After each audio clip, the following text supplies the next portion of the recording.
Egypt की एक site पर आर्कियोलॉजिस्ट को 100 से भी ज्यादा ऐसी ममीज मिली जो इंसानों की नहीं बल्कि क्रोकोडाइल्स की थी। इन क्रोकोडाइल्स ममीज के कफन पर कुछ लिखा हुआ था जिसको पढ़ने और समझने के बाद एक्सपर्ट्स हैरान और परेशान रह गए। आज से हजारों साल पहले एंशिएंट इजिप्ट में जब लोग मर जाया करते थे तो उनको केमिकल लगाकर प्रिजर्व कर दिया जाता था ताकि उनकी बॉडी वक्त के साथ साथ खराब ना हो। प्रिजर्व करने के बाद मम्मी को उसके लेवल या फिर उसके ओहदे के हिसाब से डेकोरेट भी किया जाता था और फिर उसको जमीन के अंदर या फिर टॉम्ब के अंदर दफन कर दिया जाता था। वैसे तो इजिप्ट से आर्कियोलॉजिस्ट को कई ममीज मिल चुकी है, लेकिन आज जिन 7 ममीज के बारे में आप जानेंगे ये वे ममीज थी जिनको जब पहली बार देखा गया तो एक्सपर्ट्स और आर्कियोलॉजिस्ट के लिए यकीन करना बहुत मुश्किल था। तो साथियों चलिए आज की ये वीडियो स्टार्ट करते हैं। नंबर 7,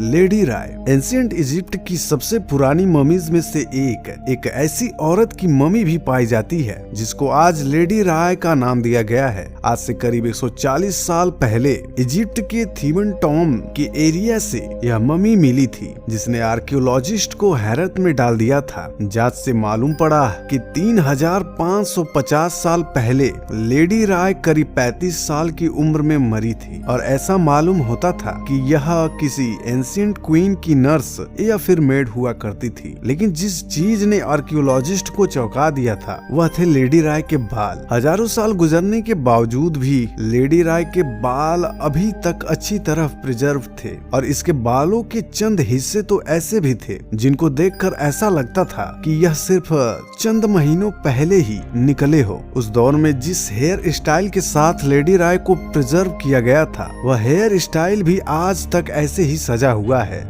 नंबर 6, टूटनखामन या फिर किंग टट। इस फेरो को मिलने से न सिर्फ इसको ढूंढने वाले हैरान थे बल्कि टूटनखामन की मम्मी ने पूरी दुनिया के आर्कियोलॉजिस्ट को हैरान करके रख दिया था। टूटनखामन की मम्मी जिस कमरे में बंद थी वह जमीन के 20 फीट नीचे से मिला था। टूटनखामन एशियंट इजिप्ट का सबसे छोटा किंग था जिससे उसे सिर्फ 9 साल की उम्र में ही इतनी ज्यादा पावर्स मिल गई थी। इसकी मम्मी 1922 में किंग्स वैली के एक टॉम्ब से मिली थी जहाँ मम्मी के साथ बेशुमार खजाना भी दफन था और इसी वजह से टूटनखामन की मम्मी ने पूरी दुनिया को हैरत में डाल दिया था। सिर्फ 19 साल के उम्र में ही मर जाने वाले इस किंग की टॉम्ब के बारे में यह माना जाता है कि इसके अंदर कुछ ऐसी आत्माओं का बसेरा है जो इस मम्मी और खजाने को बचा रही है। लॉर्ड कार्नारवन वह शख्स था जिसने टूटनखामन की टॉम्ब को ढूंढने में फंडिंग दी थी और हैरानी वाली बात तो ये है कि किंग टट की मम्मी मिलने के चंद ही दिनों के बाद लॉर्ड कार्नारवन मच्छर के काटने की वजह से मर गया था। नंबर 5,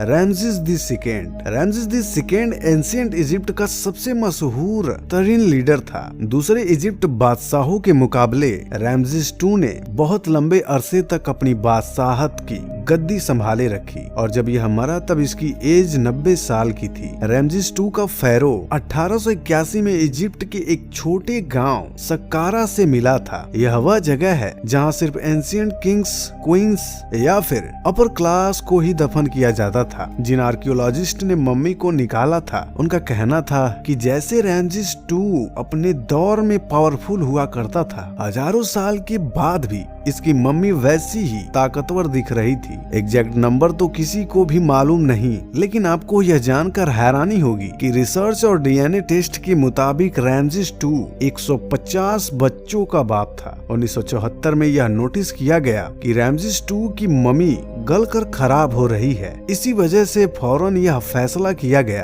कि इसकी मम्मी को पेरिस ले जाया जाए जहां पर इसकी ट्रीटमेंट होगी। लेकिन इंटरनेशनल रूल के मुताबिक इंसान चाहे जिंदा हो या मरा हुआ हो, बॉर्डर पार करने के लिए उसका पासपोर्ट होना जरूरी है। इसी वजह से इजिप्ट ने रैमसेस II का पासपोर्ट इश्यू किया जिसमें उसको किंग का दर्जा दिया गया। याद रहे कि यह दुनिया का पहला पासपोर्ट था जो किसी मरे हुए इंसान के लिए इशू किया गया था। पेरिस में लैंड करते वक्त भी रैमसेस II की मम्मी को भरपूर मिलिट्री ऑनर से नवाजा गया। Number 4, crocodile mummy. इजिप्ट की एक एंशिएंट सिटी अल बरिजत में आर्कियोलॉजिस्ट की एक टीम काम कर रही थी। उनका टारगेट ममीज या फिर दफन हुआ खजाना ढूंढना था, लेकिन उनकी उम्मीदों पर तब पानी फिर गया जब इस जगह से एक दो नहीं बल्कि 100 से भी ज्यादा ऐसी ममीज मिली जो इंसानों की नहीं बल्कि क्रोकोडाइल की थी। हजारों साल पुराने क्रोकोडाइल्स जिनको प्रिजर्व किया गया था। पहले तो आर्कियोलॉजिस्ट को यह समझ नहीं आ रहा था कि आखिर इंसानों की जगह क्रोकोडाइल्स को प्रिजर्व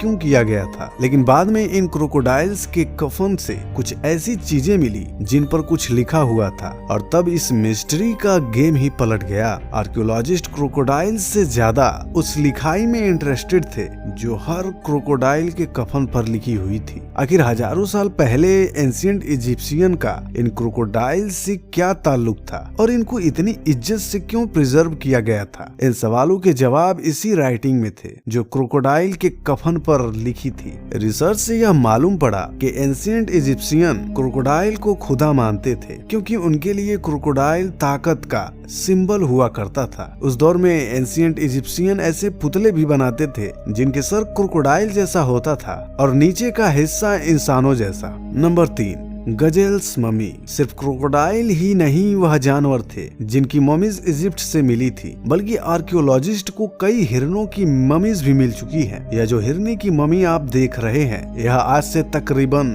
3000 साल पहले मरी थी और ऐसा मालूम होता है कि यह किसी क्वीन की पालतू हिरनी थी। जब आर्कियोलॉजिस्ट को खुदाई के दौरान यह हिरनी मिली तो वह यह देखकर हैरान रह गए कि किंग और क्वीन के साथ साथ हिरनी को भी शाही अंदाज में स्टफ करके दफन किया गया था। यानी जो तरीका किंग्स और क्वीन को प्रिजर्व करने में इस्तेमाल होता था, इस हिरनी को भी उसी शानो शौकत के साथ प्रिजर्व करके शाही कफन में डाला गया था। Number 2, mud mummy. इजिप्शियन इंसानों की बॉडी को प्रिजर्व करने के लिए एक खास प्लांट से निकलने वाले केमिकल का इस्तेमाल करते थे जिसको रेजिन कहा जाता है। यह केमिकल बहुत महंगा होता था और इसी वजह से सिर्फ अमीर लोग ही इसको अफोर्ड कर सकते थे। आर्कियोलॉजिस्ट को जितनी भी ममीज मिली थी उन पर रेजिन लगा होता था ताकि बॉडी वक्त के साथ खराब ना हो। लेकिन ऑस्ट्रेलियन आर्कियोलॉजिस्ट तब हैरान रह गए जब उन्होंने एक ऐसी ममीज तलाश की जो रेजिन नहीं बल्कि मिट्टी से कवर हो रखी थी। यह ममी एक औरत की थी जो लगभग 25 साल की उम्र में ही मरी थी, लेकिन इसके कफन पर मिट्टी के अलावा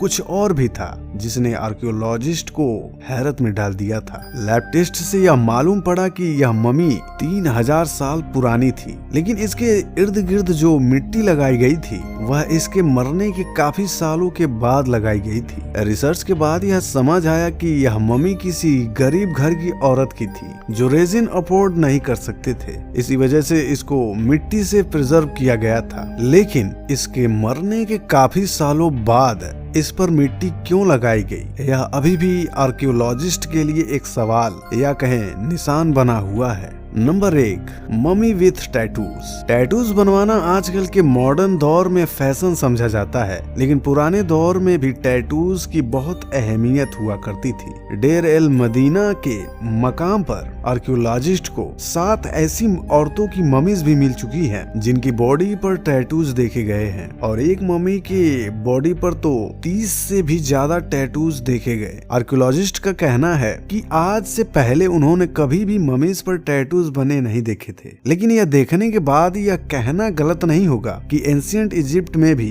टैटूज की बहुत इंपॉर्टेंस थी। एंशिएंट इजिप्शियन जो अपनी एक टोम्ब को डेकोरेट करने के मास्टर थे, किंग्स वैली से लेकर गीजा पिरामिड के अंदर हिडन चैम्बर तक हर जगह सिर्फ हमें डेकोरेशन नजर ही आता है। हो सकता है कि यह 7 ममीज जिनके जिस्म पर टैटूज बने थे यह उस दौर में वॉल आर्टिस्ट हो और इनका किंग्स वैली के चैम्बर्स को सजाने में भरपूर किरदार रहा हो। तो साथियों, आज की ये वीडियो यहीं तक। अगर आपको यह वीडियो पसंद आई हो तो वीडियो को लाइक करें और अपने प्रिय मित्रों के पास शेयर करें और ऐसे ही और वीडियो देखने के लिए चैनल को सब्सक्राइब करें और उस बगल वाले बेल आइकन को ऑल पर क्लिक करना ना भूलें। धन्यवाद।